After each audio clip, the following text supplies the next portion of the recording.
Guys, now we're going to set up Bootstrap into our system. So go ahead and download Bootstrap by clicking on this big download Bootstrap and locate the files into your download section or wherever you locate it.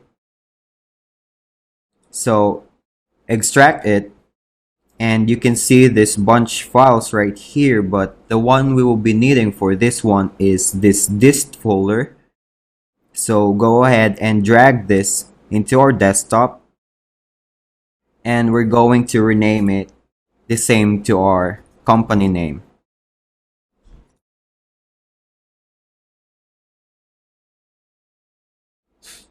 Now Bootstrap provided us CSS folder, fonts, as well as the JavaScript.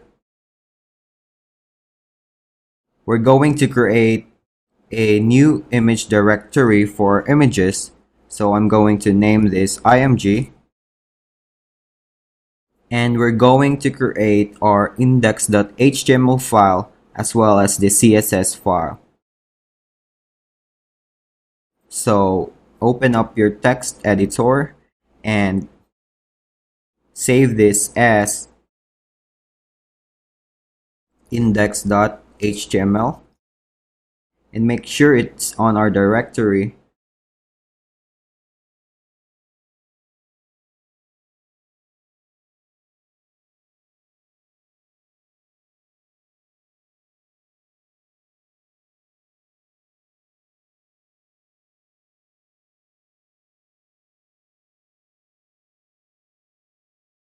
And the other file is style.css.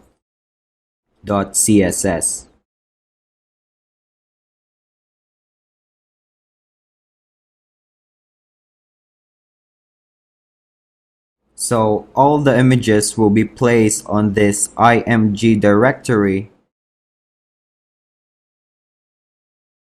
And let's test if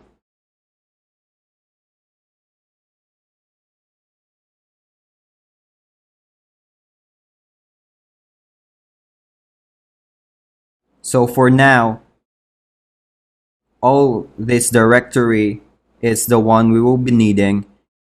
On the next video, let's gather some assets and save it on our directory.